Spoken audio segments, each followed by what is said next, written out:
Bonjour à toutes et à tous, bienvenue. Bonjour, enchantée.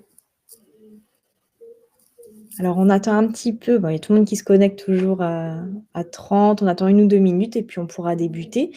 On vous invite, vivement, à vous présenter dans le chat pour qu'on voit un petit peu, quelles sont les personnes qui nous rejoignent aujourd'hui. Est-ce que vous avez déjà votre entreprise qui a été créée? Est-ce que vous avez un projet d'entreprise? Donc n'hésitez pas à le dire.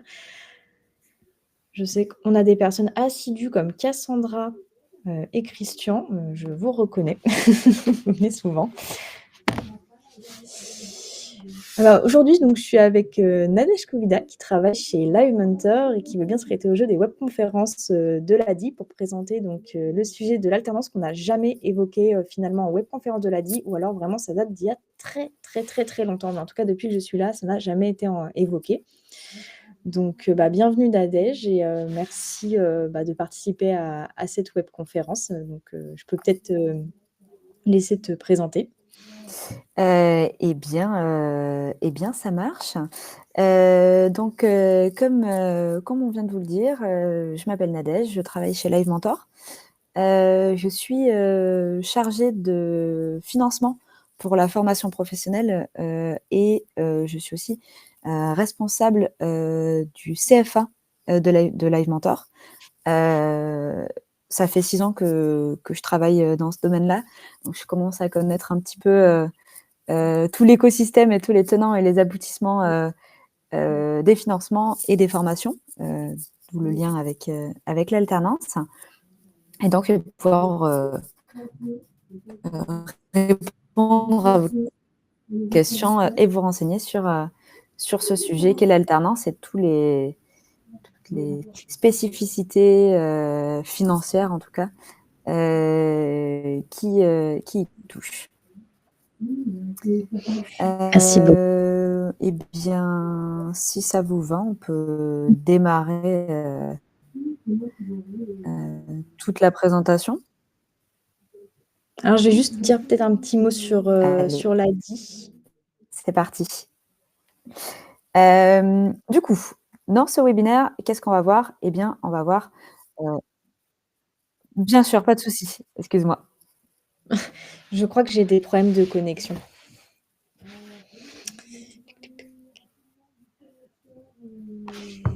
Ah oui. Je vais me reconnecter.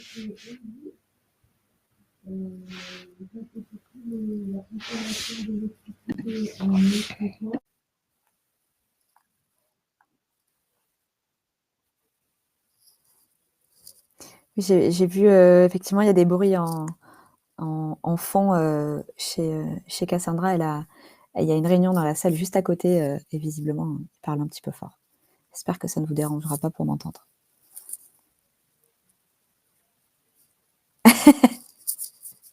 Et ben oui, effectivement, solo commande. Je suis en train de lire vos petits commentaires. C'est top. Vous venez de vraiment toute la France.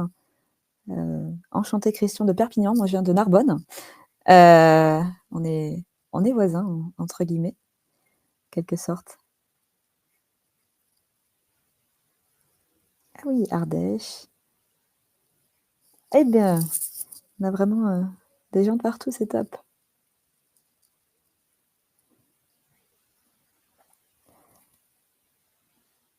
Est-ce que vous pouvez, du coup, en plus de votre localisation, me dire éventuellement le domaine dans lequel vous créez votre entreprise? Alors excusez-moi. Rebonjour. Rebonjour, ouais, oui, oui, j'ai eu un petit saut d'internet, donc j'ai sorti le téléphone, hein. On est passé au plan B. Excusez-nous dans le chat. Pas de souci, Donc je sais même on a fait un tour des régions en attendant. d'accord. Alors, écoute, juste je fais peut-être une petite aparté sur l'ADI, même si Bien certains sûr, connaissent vas-y. déjà, mais donc nous, on organise l'ADI, on est une association, on organise des webinaires, environ 4-5 webinaires par mois avec nos partenaires, de la création d'entreprise. Donc on est une association qui vient en aide aux entrepreneurs, qui ne peuvent pas être financés par des personnes qui ont des projets dans l'entrepreneuriat, mais qui ne peuvent pas être financés par le système bancaire traditionnel parce que généralement, faut être en CDI et c'est pas le cas de tout le monde malheureusement.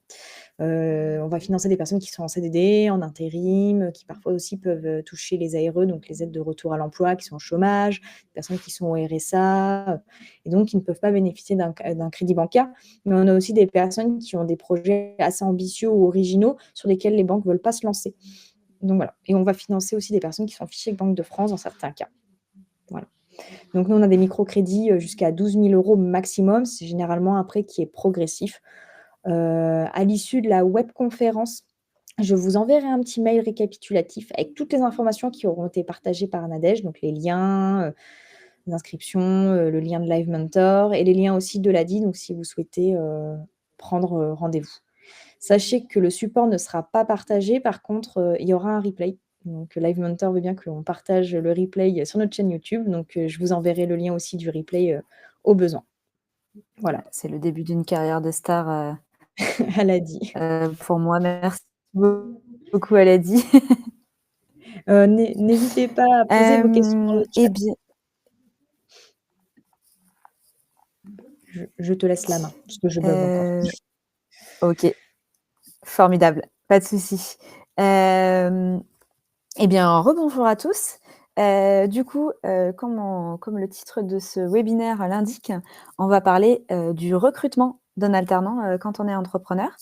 Donc, on va voir un petit peu comment recruter un apprenti, ses avantages. On va parler évidemment de la définition de l'apprentissage.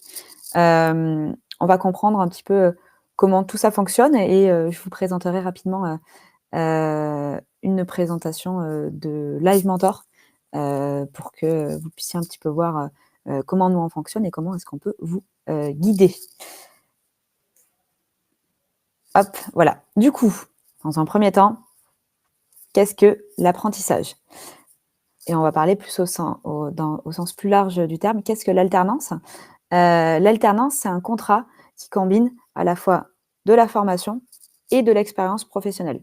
Ça a pour objectif de former des apprenants dans un cadre professionnel de manière à ce qu'ils aient à la fois des compétences théoriques et des compétences pratiques. L'apprentissage, c'est une modalité de l'alternance.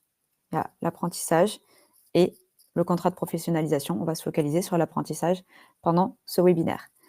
Le public qui est concerné, le public d'apprentis qui est concerné, ce sont des jeunes de 16 à 29 ans avec des exceptions pour les personnes qui souhaitent se lancer dans la création d'entreprise.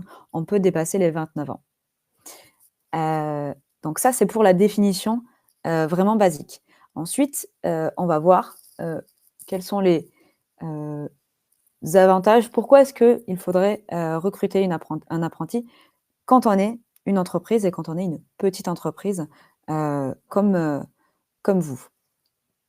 Un apprenti, c'est une bonne alternative pour un premier recrutement parce que les coûts sont moindres, ça coûte moins cher, tout simplement, que de recruter un CDI ou même un CDD. Pourquoi? Parce qu'il y a des aides à l'embauche, on y reviendra plus tard, je vous les détaillerai, il y a des exonérations de cotisations. C'est aussi un contrat qui a une durée dans le temps. Donc, ce n'est pas un CDI, on n'embauche pas quelqu'un pour une durée indéterminée. Et ça permet de tester ses compétences un petit peu. Tester ses compétences, comment ça se passe le recrutement, comment ça se passe la gestion d'une équipe, comment ça se passe les missions qu'on veut donner, déléguer à une tierce personne permet de tester toutes ces choses-là avec moins de stress que pour une première embauche parce que ça coûte moins cher et que ça a une durée limitée dans le temps. Et évidemment, on n'y pense pas assez, mais pourquoi est-ce qu'on embauche? Parce qu'on veut développer son activité. On a besoin d'une deuxième personne pour nous aider à partager des tâches, peut-être des tâches qui ne sont pas notre cœur de métier, pour qu'on puisse se focaliser sur son cœur de métier pour avancer. Peut-être qu'on a besoin d'une deuxième personne pour accroître sa visibilité, développer sa communication, etc., pour qu'on puisse se concentrer tout simplement sur son activité et pouvoir la développer. Donc, c'est très formateur pour l'entreprise. Ça permet, comme je le disais tout à l'heure, d'acquérir des compétences managériales en recrutement, en gestion d'équipe, en délégation. Donc, c'est 3 choses que vous allez apprendre à faire. Alors, je me permets de lire aussi en parallèle les questions parce que je vois que Cassandra a Non, des… en fait, je suis là, mais c'est juste que j'ai coupé ma caméra pour gagner du réseau. Formidable. Je te laisse gérer les questions. Parfait. Oui. Donc, en Donc plus on a des une compétences… question. Ouais. Tu veux qu'on la traite maintenant? Bah, on peut, si tu veux la traiter maintenant, c'est peut-être mieux de les traiter en cours de route comme ça, sauf si après OK, c'est… parfait. Eh bien, alors, question de Christian. Quels sont, s'il vous plaît, les points à considérer avant de finaliser ce type de projet? Alors, est-ce que je peux avoir une question un petit peu plus précise? Est-ce que c'est à finaliser en termes de statut? Est-ce que vous devez avoir une entreprise créée? Quelles sont la liste, quelle est la liste entre guillemets de tâches à faire avant de se lancer dans un recrutement? Si je peux avoir juste un tout petit peu plus de détails. Et la question de Svetlana, ça marche si on est plus de 30, c'est-à-dire plus de 30 ans? Si c'est le cas, il y a À mon une avis, c'est dérogation ça. pour les personnes. OK. Donc, il y a une dérogation pour les personnes qui ont plus de 30 ans et qui souhaitent faire de l'apprentissage. La condition, c'est de vouloir créer une entreprise. Donc, l'apprentissage est réservé aux personnes de 16 à 29 ans, sauf pour les personnes qui souhaitent créer une entreprise. Alors, on peut dépasser les 29 ans et aller jusqu'à l'âge que vous souhaitez. Alors, du coup, pour la question de Christian, donc en termes d'organisation et de liste de scénarios, donc pour avoir recruté, je le dirai juste un peu plus bas, comment est-ce que ça fonctionne le recrutement, et vous verrez, j'en parlerai. Si ce n'est pas assez précis, vous pourrez me reposer la question. Donc, on y vient, le recrutement de l'apprenti.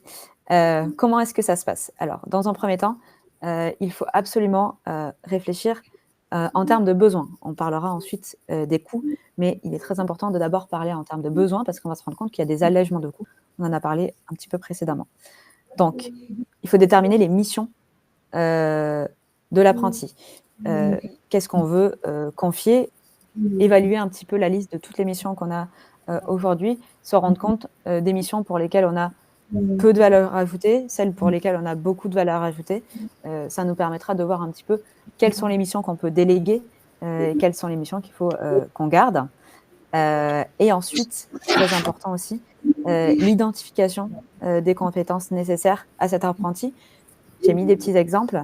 Admettons qu'on cherche une personne à qui on veut donner des missions de gestion des réseaux sociaux, par exemple, ou d'assistance dans toutes les démarches administratives. Eh bien, il va falloir identifier dans les compétences de cet apprenant, est-ce que la personne a des expériences précédentes dans de la création de contenu, dans de la rédaction web? Est-ce que la formation qu'elle va suivre en alternance va lui apporter des compétences en création de contenu ou en rédaction web? Et pour la partie administrative, est-ce que c'est quelqu'un d'organisé? Donc, il faut à la fois regarder les compétences dures, donc comme pour le coup, création de contenu, rédaction web, et ce qu'on appelle les soft skills,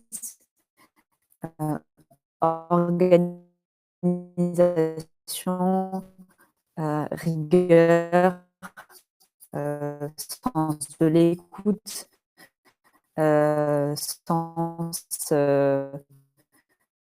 de l'équipe, sens du relationnel, si la personne est amenée à être avec du public.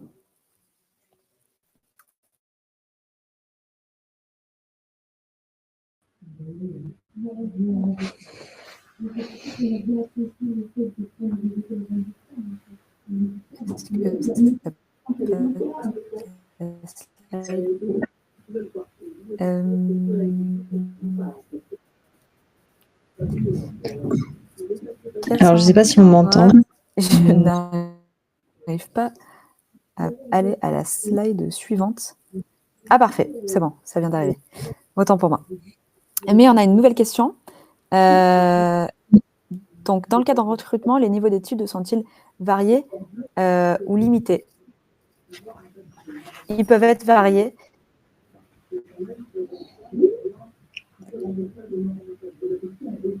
Oui, on t'entend.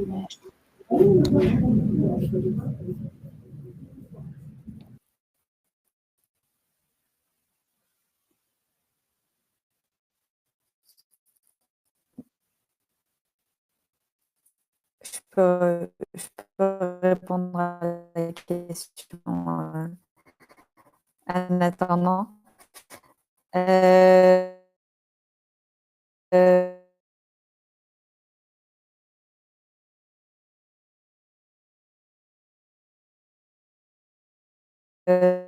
Donc, dans le cas d'un recrutement, les niveaux d'études sont définis ou pas.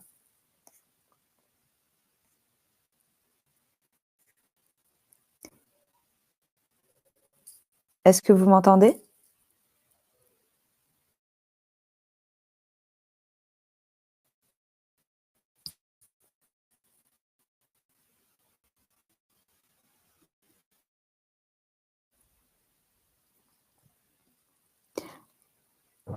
Ah, parfait. Donc, pour savoir vers quel niveau de formation ça bloque. Je ne sais pas En si fait, c'est moi qu'on n'entend en pas fait, ou si c'est Cassandra. je pense que c'est toi qui saccade, en fait, depuis le début. Ah mince. Ok. Alors, je vais couper ma caméra si ça ne vous embête pas.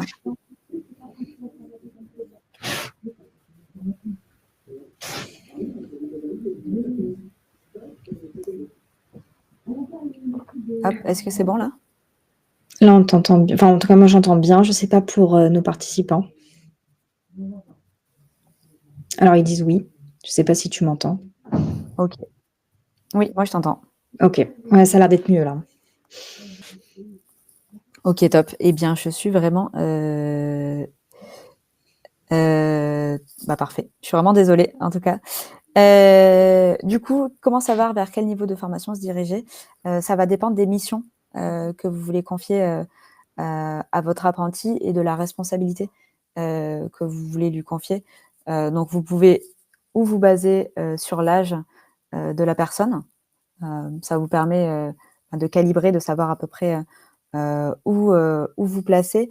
Ou sinon, vous pouvez regarder directement par rapport à la formation que la personne va suivre. Est-ce que c'est un bac+3? Est-ce que c'est un bac+5?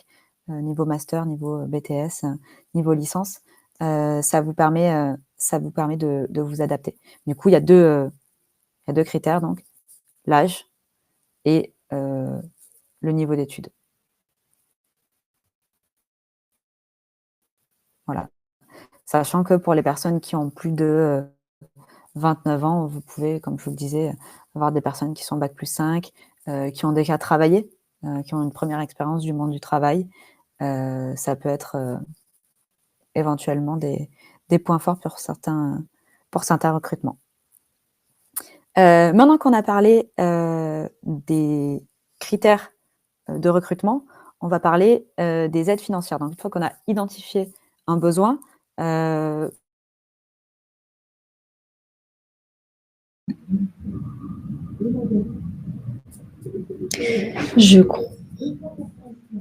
crois que dans son tu as entreprise, qu'on bugué, a Nadège. identifié... oui, c'est bien ça, j'y viens juste après. Une fois qu'on a identifié donc les besoins et... Ah,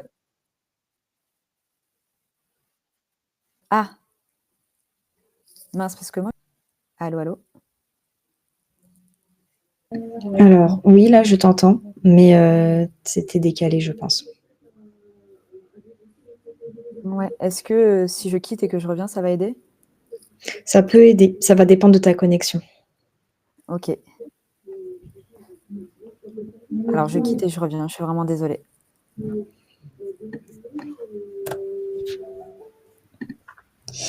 J'en profite, Firmini, pour te répondre parce que j'ai fait 5 ans d'alternance, donc je connais bien les rémunérations. Est-ce que vous m'entendez? De mon côté? Est-ce que c'est fluide? Ouais? D'accord.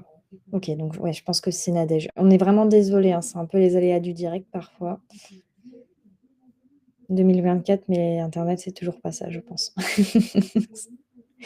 Donc pour répondre à Firmini, en fait, ça va vraiment dépendre de l'âge. En fait, il y a un tableau, ça peut paraître un peu complexe, mais mais Nadège va l'aborder après. En fait, ça va dépendre de l'âge et du niveau d'études. Donc par exemple, si en cours d'année, on change, d'âge, par exemple, moi j'étais née au mois de mars, j'étais payée tant et jusqu'au mois d'après mon anniversaire, je gagnais encore mon ancien salaire et dès que j'ai eu, je sais pas, c'est 21 ans, si j'avais 20 ans, j'avais tel salaire et à partir de 21 ans, la rémunération évolue. Mais si par exemple l'alternant reste 2 ans dans l'entreprise, de toute façon, tous les ans, il va augmenter. En fait, c'est très normé en fait, hein, et on peut pas aller en dessous. On peut aller au-dessus, on peut mieux payer son apprenti, mais on peut pas aller en dessous. Il faut respecter. Ouais, je sais pas si ça répond à votre question. Je suis, revenue. Est-ce que vous m'entendez? Là, moi, je t'entends bien et j'ai répondu à Firmini, mais je sais que tu vas redévelopper Oui, derrière. j'ai entendu la fin de l'explication et c'est tout à fait juste. Du coup, pour le recrutement d'un apprenti, il y a des aides financières qui sont proposées pour soutenir les entreprises. Donc, on a l'aide à l'embauche. Il y a une aide à l'embauche spécifique pour l'apprentissage qui a été mis en place. Cette aide à l'embauche, elle va jusqu'à 6 000 € pour la première année. Ensuite, il y a des exonérations sur le salaire. Donc, le salaire dont vous parlez, Cassandra, tout à l'heure, ce salaire, il a des exonérations de charges qui sont appliquées selon la taille de l'entreprise. Et enfin, la formation de l'apprenti est prise en charge par un organisme. Est-ce que jusque-là, tout est clair? Alors, on a une question encore de Firmini qui dit: «Est-ce que ça veut dire qu'il faut toujours être en alerte sur son âge et niveau dans son évolution pour fixer le salaire?» Oui, alors de toute manière, vous n'avez pas le choix. Comme le disait tout à l'heure Cassandra, c'est très normé, ce qui fait que quand vous signez un contrat d'apprentissage, vous devez au préalable dans le contrat, c'est un CERFA, renseigner le salaire de l'apprenti chaque année, par année civile et par année de formation. Donc, vous ne pouvez pas vous tromper, tout est à renseigner à l'avance et comme ça vous permet de planifier le montant. On pourra vous le donner aussi. Il y a un simulateur qui a été fait par le site du service public et qui permet en tant qu'entreprise de savoir à combien s'élèvent le salaire à verser une fois qu'on a pris en compte les exonérations de charges et l'aide à l'embauche. Donc le coût réel, quoi. On a aussi une autre question, d'Angelica qui demande: «Frais de formation financés, ça veut dire que c'est un prêt? L'entreprise doit assumer le montant ou c'est bien l'OPCO qui paye?» Alors, techniquement, la règle, c'est que l'organisme de formation ne peut pas faire payer 1 centime à l'apprenti ou à son tuteur légal. Ça, c'est interdit. Donc, c'est l'entreprise qui a à sa charge les frais de formation. Cependant, toutes les formations en apprentissage sont prises en charge par l'OPCO. Après, ça dépend du montant de la formation, mais les prises en charge sont normées, donc on les connaît à l'avance. Et il y a un montant forfaitaire qui est remboursé. Après, il ne tient qu'à l'organisme de formation de fixer son prix au niveau du remboursement forfaitaire de l'OPCO ou de le mettre plus élevé, auquel cas il y a un reste à charge pour l'entreprise. Et on a une autre question de Sophia. Quels sont les prérequis pour l'entreprise qui souhaite embaucher? Doit-on justifier d'un minimum de chiffre d'affaires, d'une durée de création minimum? Merci. Alors, pas de chiffre d'affaires minimum. Tout le monde peut embaucher un apprenti à partir du moment où on peut évidemment le rémunérer. Là où il va y avoir des conditions, c'est au niveau du maître d'apprentissage. Donc, le maître d'apprentissage, c'est la personne au sein de l'entreprise qui va être en charge de cet apprenti. Et là, il est demandé d'avoir soit un diplôme dans le domaine de formation de l'apprenti, soit d'avoir minimum 2 ans d'expérience, pareil, dans le domaine de l'apprenti. Voilà. Après, ça peut être très vaste si il y a une personne qui fait des études en communication. À partir du moment où ça fait 2 ans que vous faites votre propre communication au sein de votre entreprise, vous pouvez justifier de 2 ans d'expérience dans le domaine, tout simplement. Alors, ouais, on a aussi une question de Doris. Est-ce que le contrat d'apprentissage et le contrat de professionnalisation, c'est la même chose? Alors, les finalités, elles sont les mêmes. Vous êtes considéré comme en alternance, mais c'est au niveau des rémunérations que ça va différer. Dans certains cas, le contrat pro va être plus intéressant que le contrat d'apprentissage, mais c'est vraiment dans des cas spécifiques. Le contrat d'apprentissage, quand vous déclarez vos revenus, vous avez un abattement, c'est-à-dire que généralement, quand on est apprenti, on déclare 0 €, alors que le contrat de professionnalisation, on doit déclarer ses revenus. Voilà, et il y a une nouveauté aussi depuis le début de l'année qui fait que ça change aussi pour les entreprises. Avant avril, je crois, les 6 000 € d'aide à l'embauche étaient valables et pour l'apprentissage et pour le contrat de professionnalisation. Depuis avril, ils ne sont valables que pour l'apprentissage, raison pour laquelle je vous parle principalement de l'apprentissage dans ces slides. C'est que pour les entreprises, c'est devenu beaucoup moins avantageux de recruter un alternant en contrat de professionnalisation. C'est voilà, Je crois qu'ils veulent faire disparaître, en fait, le voilà, statut. Ouais, ouais, ouais. c'est une volonté de, entre guillemets, Mmh. tuer le contrat d'apprentissage en supprimant les aides qui incitaient les entreprises à recruter dans ce système. Bah, écoute, je te propose qu'on puisse continuer. Ça marche. Et du coup, non, le maître d'apprentissage ne peut pas être un freelance, il doit être salarié de l'entreprise. Donc du coup, maintenant qu'on a répondu à toutes ces questions, comment est-ce qu'on fait pour demander une prise en charge auprès de l'OPCO? Donc, c'est relativement simple. Il faut contacter l'OPCO. Donc, si vous n'êtes pas adhérent, il faut que vous deveniez adhérent de votre OPCO. C'est assez simple de savoir de quel OPCO vous dépendez. On pourra vous envoyer aussi dans le récapitulatif un lien qui vous permet de renseigner les informations de votre entreprise et qui vous permettent du coup de trouver votre OPCO. Vous pouvez aussi vous référer à votre comptable. Attention, petite subtilité, ne pas confondre OPCO et FAF. Quand on est indépendant, pour les demandes d'aide de formation, on s'adresse à un FAF, un fonds d'assurance à la formation. Mais quand on veut financer des formations pour ses salariés, ce qui est le cas pour l'apprentissage, ce sera pour un futur salarié, alors on s'adresse à l'OPCO. Donc si vous avez déjà suivi des formations en tant qu'entrepreneur, ce n'est pas forcément à cet organisme qu'il faut s'adresser, c'est à un nouveau auprès duquel il faut adhérer. Ça se passe juste avec l'envoi d'un mail, la complétion d'un formulaire en fonction de l'organisme spécifique.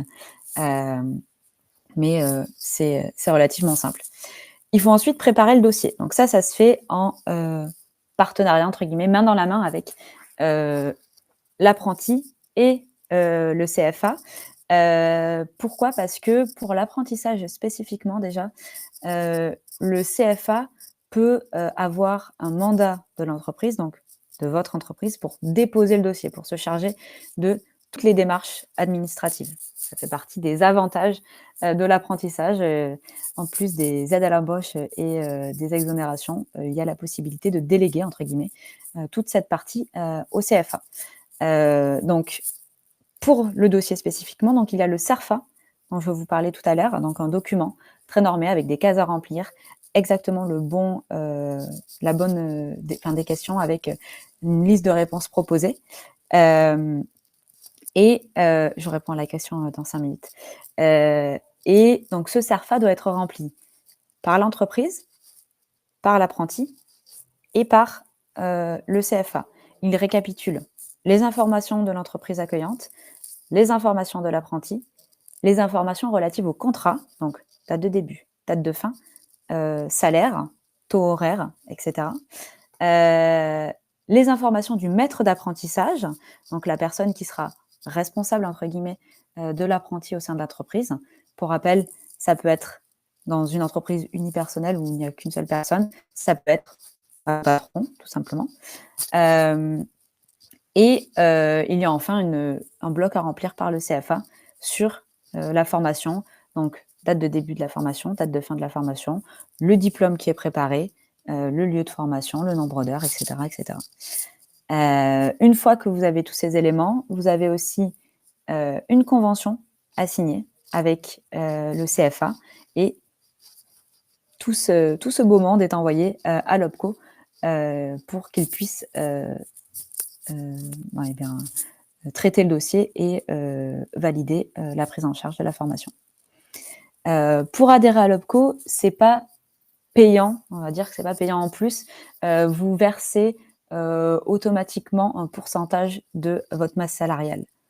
Donc, quand vous ferez l'adhésion, si vous n'avez aucun employé, ce sera gratuit, entre guillemets, et il vous sera prélevé un pourcentage de la masse salariale. Si je ne dis pas de bêtises, c'est 1%.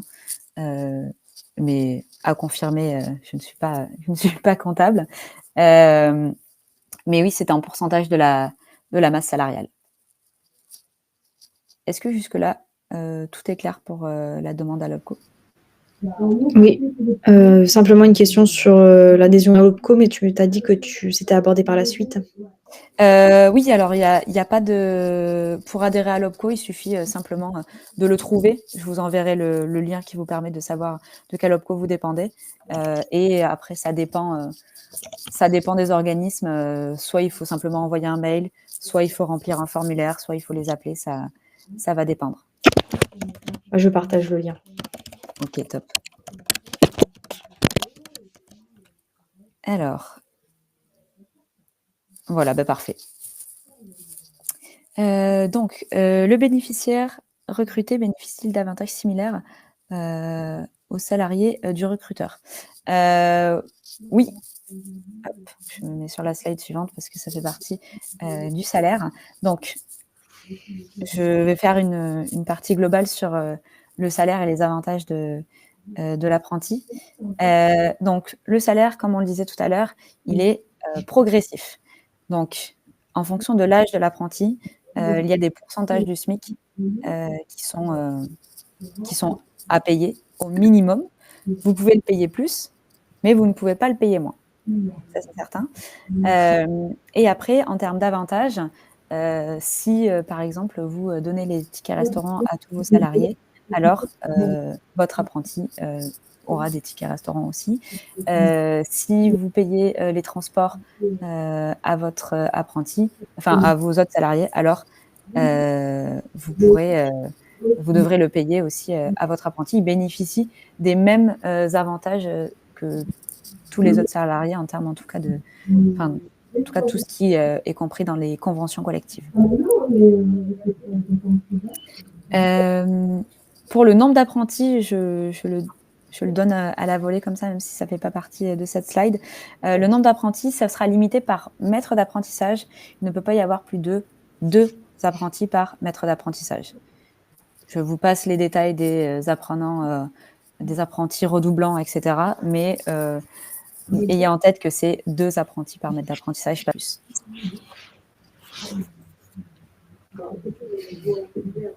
Alors, est-ce que comme auto-entrepreneur, on peut accéder aux primes de tutorat? Je ne suis pas certaine d'avoir compris la question ou de savoir, en tout cas, de quelle prime de tutorat vous parlez. Je suis désolée. En fait, je sais pas du tout, mais c'est vrai que dans les grosses entreprises, mes maîtres d'apprentissage, ils avaient une prime. Mais c'était vraiment, du bon vouloir de l'entreprise? Voilà, bah, alors dans ce Pas sûr que ce cas, soit dans les textes de loi, à vérifier. en tout cas, de toute la littérature que j'ai pu accumuler sur l'apprentissage, j'ai pas vu en tout cas de loi ou de règles particulières qui mentionnent ça, mais effectivement, dans des grosses entreprises, si vous êtes Ah! maître d'apprentissage, peut-être que vous avez des primes qui sont données par votre entreprise. En fait, si, il y a un décret maintenant où il y a une prime de 500 €. OK. Depuis Pour, 2000. pour un maître d'apprentissage? Ouais. OK, très bien. Qui doit être versé par l'entreprise? Bonne question. Je fais mes recherches et je mettrai Ouais, les liens. Je te laisse ça marche. continuer. Ça peut faire partie des choses qu'on donne, à la fin, après avoir fait un peu de recherche, effectivement. Hem, alors, du coup, salaire progressif, mêmes avantages, que les autres salariés. Hem,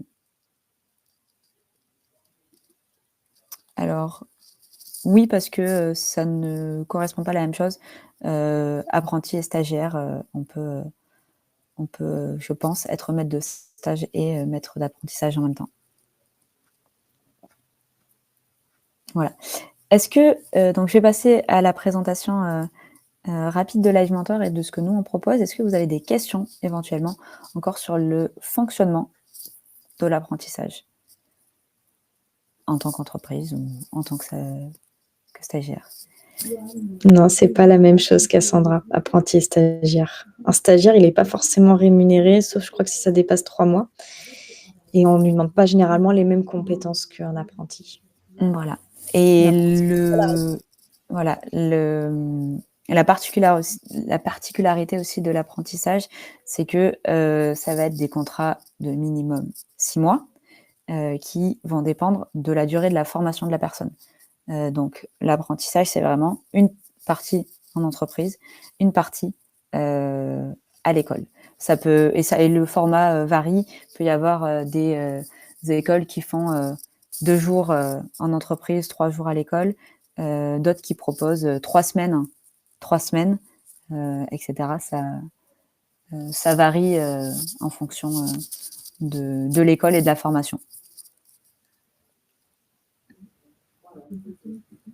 Écoute, ce que je te propose, c'est à la limite, on peut continuer, puis après on répondra à toutes les Ouais, questions. pas de souci. Donc du coup, Live Mentor, qui sommes-nous? Donc, on est à la base un organisme de formation, et un CFA, spécialisé dans l'accompagnement, des entrepreneurs. Donc la formule de Live Mentor, c'est, donc aider les entrepreneurs dans toutes les étapes de développement de leur projet, avec, des formations sur, le développement commercial, la communication, la gestion des réseaux sociaux, mais aussi la création d'entreprise, et cetera, et cetera. On propose, en apprentissage spécifiquement, d'aider, des apprentis, à, devenir entrepreneurs, en les formant, à tout ce qui, concerne, l'entrepreneuriat. Donc, on a une formation d'1 an, sur, l'entrepreneuriat, où on va voir les bases, de la création, gestion d'entreprise, les bases de la commercialisation, de la production, de la gestion de stock, et toutes les bases de la comptabilité aussi. Et donc ça, c'est sur une formation d'1 an que l'on propose en apprentissage. Donc des élèves peuvent venir se former chez nous et en parallèle, ils sont dans des entreprises. Hem Et dans le cas de l'apprentissage spécifiquement, si vous, en tant qu'entreprise, vous souhaitez, recruter un de nos apprentis, donc qui va suivre la formation chez nous et travailler chez vous en parallèle, nous, ce qu'on fait chez Live Mentor, c'est qu'on vous propose une aide au recrutement. Donc on a, une liste, d'apprentis, pour lesquels on a, récupéré le CV, décortiqué, les compétences, et qu'on peut vous proposer en fonction de vos besoins. Donc ça vous permet, vous, de faire simplement une petite liste, ce dont on parlait précédemment, les missions que vous voulez confier, les compétences que vous souhaitez voir apparaître sur le CV de la personne. Et nous, on pourra vous proposer en fonction des personnes dont on sait à l'avance, parce qu'on les a screenées, quelles ont ces compétences, et qu'elles peuvent faire ces missions-là. On vous accompagne administrativement, donc tout ce que je vous disais précédemment sur le CERFA, la convention, les aides à l'embauche, comment faire pour les demander, comment faire pour adhérer à un OPCO, comment savoir le salaire que je dois payer à mon apprenti. Tout ça, nous, on vous accompagne. Donc, on a une équipe dédiée qui est la mienne, qui vous aide dans les démarches, vous aide à trouver votre OPCO, vous aide à remplir les documents et fait toutes les discussions à votre place avec l'OPCO.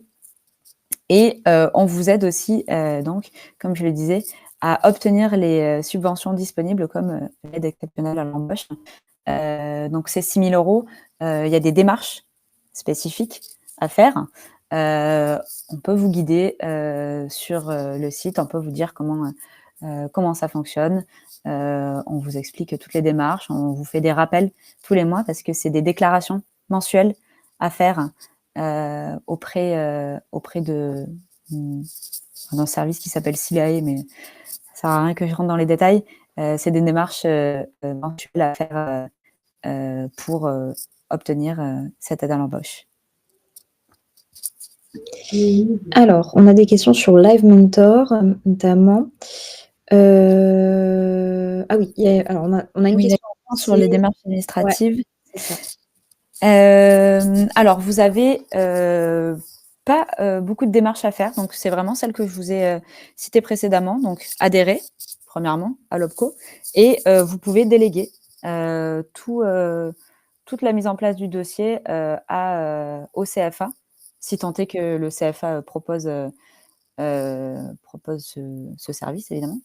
Ce qui est le cas de Live Mentor. Donc, chez Live Mentor, ce qu'on fait, c'est qu'on récupère toutes les informations de l'entreprise, on remplit le CERFA, on le fait vérifier évidemment, on le fait signer à l'apprenti, à l'entreprise, on le signe nous-mêmes, on fait signer la convention et on dépose tout ça sur la plateforme de l'OPCO. Si jamais ils ont quelque chose d'autre à demander, ils savent qu'ils doivent s'adresser à nous. Comme ça, vous avez rien à gérer et vous pouvez être tranquille à ce niveau-là. Par contre, il y a d'autres démarches à faire si vous embauchez un apprenti. Comme je le disais tout à l'heure, il y a l'aide à l'embauche. Vous devez déclarer tous les mois pour dire que vous avez toujours bien un apprenti au sein de votre entreprise et que vous pouvez continuer à toucher l'aide à l'embauche. Et vous avez aussi 2-3 déclarations à faire en tant que patron, mais ça reste à la marge, c'est moins que pour un salarié classique.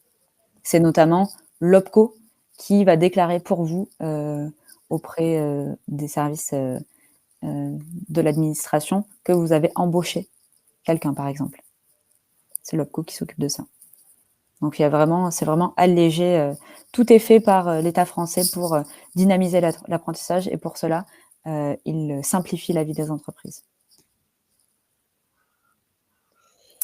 Alors, on a d'autres questions de Christian. Live Mentor s'adresse aux recruteurs.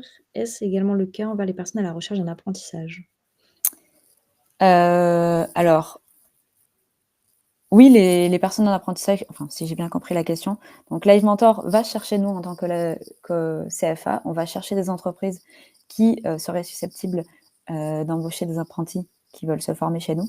Mais on pousse aussi nos apprentis à aller candidater auprès de certaines entreprises. On les coach, on leur refait faire leur CV, on obtient soutien aux apprentis pour qu'ils puissent candidater dans les meilleures conditions. Que c'était ça la question? Pour moi, oui, en fait, c'est un peu comme si est-ce qu'on faisait matcher Oui. les entrepreneurs et les alternants, un peu, si on résume chez Voilà, nous. c'est ça. On a un service qui s'occupe que de ça. OK. Voilà, qui s'occupe de récupérer les besoins des entreprises, de récupérer les compétences des apprentis et de faire service de recrutement, entre guillemets. Alors on avait une question de Christiane, mais comme j'ai pas le contexte, ça devait être un moment, quel Oui. que soit l'âge, c'était lié à Christiane, c'était lié à quelle partie? Et puis après, on répondra à Christiane. Je continue et puis dès que Christiane a répondu, je reprends sa question. Alors, on a des questions sur les DOM-TOM. Est-ce que Live Mentor accompagne sur les Oui, DOM-TOM? alors Live Mentor, on est un organisme de formation à distance. Donc on a dans notre liste d'apprenants, en tout cas sur les formations classiques, formations professionnelles, pas mal de personnes qui viennent des DOM-TOM. Et on a aussi des apprentis qui peuvent se trouver dans les DOM-TOM, ça je n'en doute pas. Ce qu'on propose aussi, ça c'est à vous de voir l'organisation que vous voulez mettre en place au sein de votre entreprise. Vous pouvez aussi embaucher des personnes qui sont à distance. Vous pouvez, mais sinon, oui, effectivement, on peut tout à fait voir les apprentis qui sont dans les DOM-TOM et qui pourraient venir travailler dans vos entreprises. On a d'ailleurs dans notre liste d'entreprises, là je viens d'y penser à l'instant, une entreprise qui est en Guadeloupe. Voilà. Je ne saurais plus exactement vous dire ce qu'ils font, mais je me souviens très bien avoir vu passer cette entreprise. Alors, donc du coup, Christiane a répondu, en fait, justement, quand elle demandait jusqu'à quel âge, en fait, pour la formation de Live Mentor? Alors, pour être apprenti chez Live Mentor, étant donné qu'il s'agit d'une formation à l'entrepreneuriat, à partir du moment où l'apprenti a un projet de création d'entreprise, il n'y a plus de limite d'âge. Donc, ça rajoute seulement une pièce supplémentaire à envoyer au dossier. C'est une attestation sur l'honneur indiquant que vous avez un projet de création d'entreprise. À partir de ce moment-là, la limite des 29 ans ne s'applique plus. Et Christiane posait aussi la question tout à l'heure de quel était le coût de la formation? Je pense, Alors, le coût de la formation est de 7 500 €. Et on fait partie de ces organismes de formation qui ont choisi de s'aligner sur les montants de prise en charge des OPCO pour qu'il n'y ait pas de reste à charge auprès de l'entreprise. Alors, ensuite, on a une question de Loïc. Est-ce que l'apprenti a les mêmes droits salariaux et les mêmes devoirs qu'un employé en CDD? Oui. Oui, exactement, c'est ce qu'on disait plus tôt. L'apprenti a les mêmes droits, c'est un salarié de l'entreprise. S'il y a une convention collective appliquée à l'entreprise, alors elle s'applique aussi à l'apprenti. Les seules différences, ça va être au niveau du salaire. Il y a des exonérations qui vont s'appliquer sur le salaire de l'apprenti et une limite à ne pas dépasser. C'est la différence, entre guillemets, qu'il va y avoir entre un apprenti et une personne en CDD. Et un apprenti a une période d'essai aussi. Elle est de 45 jours et ces 45 jours, on ne les compte que quand on est en entreprise. S'il est à l'école, ce n'est pas comptabilisé dans les 45 jours. Donc généralement, par exemple, si on commence en septembre, ça dure jusqu'à décembre pour l'avoir vécu. Voilà. C'est tout comme un salarié, il y a une période d'essai. Voilà. Alors, est-ce que ah oui, donc ça, Anne a déjà répondu. Est-ce que oui. Oui, le secteur, pardon, ne joue pas un rôle dans la rémunération de l'apprenti, en tout cas pas un apprentissage. La seule chose qui pourrait jouer, c'est que je ne vous l'ai pas mis pour pas rentrer trop dans les détails, mais c'est soit un pourcentage du SMIC, soit un pourcentage du minimum indiqué dans la convention collective. Et si vous avez une convention collective qui ne rémunère pas les salariés au SMIC, mais plus haut, alors vous devrez appliquer le salaire de la convention collective. Alors, Voilà. on a une question de Christian. Pouvez-vous aborder les mutuelles aux recrutés? Les mutuelles. Alors, la mutuelle, c'est la même chose que pour un salarié classique. C'est obligatoire dans tous les cas. Voilà. Ça fait partie des droits que l'apprenti va avoir au même titre que, on en parlait tout à l'heure, les tickets restaurants, les transports, les congés aussi. Un apprenti cotise les mêmes congés qu'un salarié normal. Donc, voilà, c'est vraiment exactement la même chose, sauf qu'il passe une partie de son temps à l'école pour apprendre et améliorer ses compétences, et qu'il y a des abattements de charges sur le salaire et une prime à l'embauche. Alors, on a une question aussi d'Hippolyte. Quelles sont les conditions de résiliation du contrat en cas d'insatisfaction? Alors, je ne sais pas si dans résiliation, vous voulez dire, rupture du contrat avec l'apprenti? Eh bien, si c'est rupture du contrat avec l'apprenti, vous, en tant que patron de cet apprenti, en tant qu'employeur, vous pouvez tout à fait décider de rompre le contrat, pardon, et de renvoyer, entre guillemets, votre apprenti. Mais c'est pas, c'est Alors, comme dans la loi française, hein, c'est pas aux voilà, États-Unis, hein. On n'est pas aux voilà, pareil, ça comme rentre les lois. dans la partie même devoir et même droit qu'un salarié classique. Il faut un motif, il faut voilà, il faut que ça se passe vraiment pas bien, quoi. Alors, tout préenseigne, nanana, merci. Quelle est la durée de formation et quel est le rythme de celle-ci? Ce sont des cours du soir? Alors, la formation a une durée de 1 an. Très précisément, c'est 12 mois et quelques jours. Donc, c'est une formation d'une durée de 1 an et le rythme d'alternance que nous proposons, c'est 2 jours en école, 3 jours en entreprise. Donc, toutes les semaines, l'apprenti sera lundi, mardi à l'école, mercredi, jeudi, vendredi en entreprise. La formation est répartie en 3 blocs, donc 3 trimestres, avec chacun une thématique. Et entre chaque trimestre, il y a 2 semaines de vacances. Ces 2 semaines de vacances, ça veut simplement dire que l'école est fermée, donc il n'y a pas cours, l'apprenant n'est pas en cours. Et donc, quand l'apprenant n'est pas en cours, il est à 100% dans l'entreprise. Donc, si on récapitule, pendant 3 mois, l'apprenti fait lundi, mardi à l'école, mercredi, jeudi, vendredi dans votre entreprise.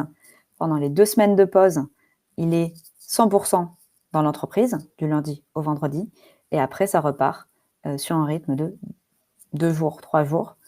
Pareil, encore une pause de 2 semaines à la fin du trimestre. Et on est parti jusqu'à la fin de la formation. OK. Je te propose que, en fait, qu'on conclue et ensuite on pourra répondre aux dernières questions. Ça marche. Bien. Eh bien, c'est assez simple parce que c'était relativement à la fin.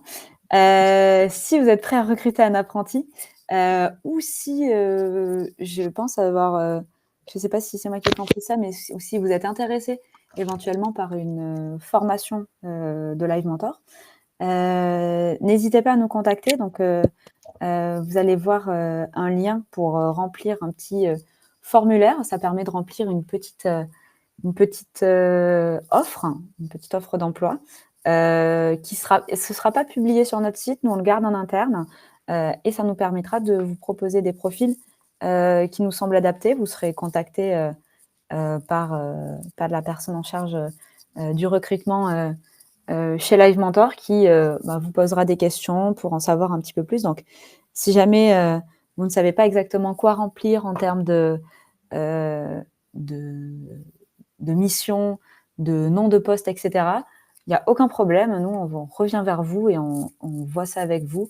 On vous aide à définir l'offre en fonction de vos besoins, etc. On vous conseille le niveau d'études que vous devez attendre, le niveau d'expérience, etc. Et comme ça, on vous aide à préparer toute cette partie qui peut être somme toute un peu stressante. Et derrière, on vous propose des profils qui nous semblent intéressants.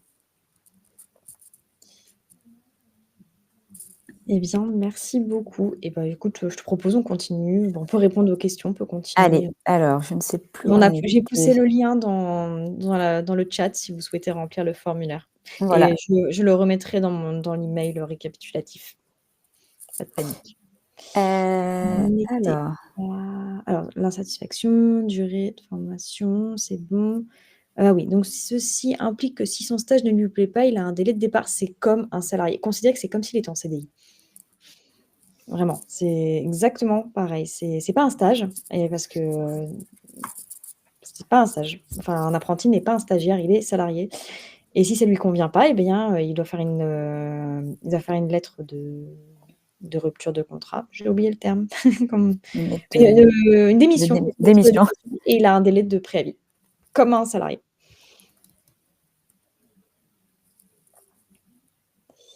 Faut-il prendre en charge le niveau d'études de l'apprenti? Alors, dans quel sens? Si c'est pour votre embauche, ça dépend encore une fois des besoins que vous avez. Vous pouvez avoir quelqu'un qui a travaillé déjà dans un domaine en freelance ou qui a fait un bac+2, bac+3 dans un domaine qui vous intéresse vraiment. Dans ce cas-là, vous n'avez pas besoin d'embaucher quelqu'un qui est en bac+5 et qui n'aurait pas fait, qui n'aurait pas cette expérience. Ensuite, on a une question. Christian, Live Mentor gère les apprentissages de codage numérique?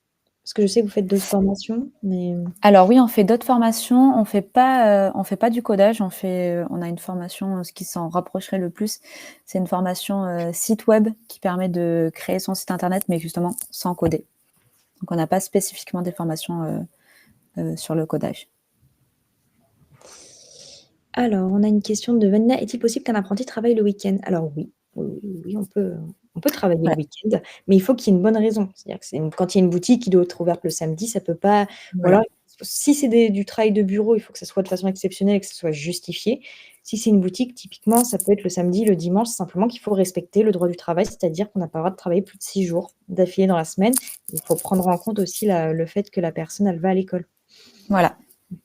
Donc dans le cas de la formation Live Mentor, la personne peut travailler du mercredi au dimanche, mais en tout cas les lundis, mardis, vous devez la libérer pour qu'elle soit en formation. Alors, à partir de combien de temps un apprenti peut-il poser ses vacances? Alors ça dépend, c'est vous qui décidez. Soit vous êtes sur le système au mois le mois, entre guillemets. On cotise 2,5 jours en septembre, on peut poser 2,5 jours en octobre, etc. etc. Soit vous êtes sur un système qui cotise au trimestre ou de mai à mai, et donc l'apprenti pourra poser en fonction. Voilà, ça c'est vraiment de l'organisation interne de l'entreprise, il n'y a pas de régulation. La seule chose qu'il faut savoir, c'est que donc l'apprenti cotise des congés.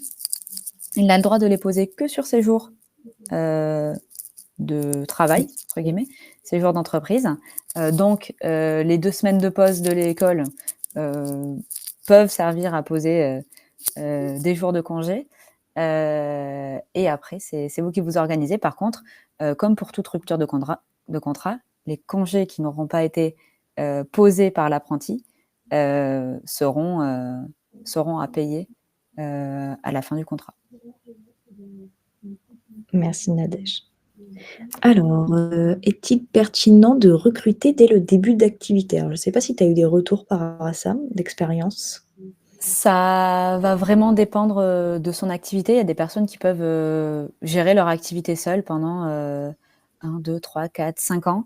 D'autres qui vont avoir une activité qui va demander beaucoup d'assistance sur des... Je sais que par exemple, mon expérience personnelle de l'apprentissage, c'est que j'ai été recrutée dès la première année par mon employeur qui était un entrepreneur, donc un indépendant, et en fait, il était artisan et il ne pouvait pas du tout gérer toute la partie administrative et communication, et donc il a été embauché très vite pour qu'il puisse se concentrer sur son métier, là où moi, je gérais tout le reste.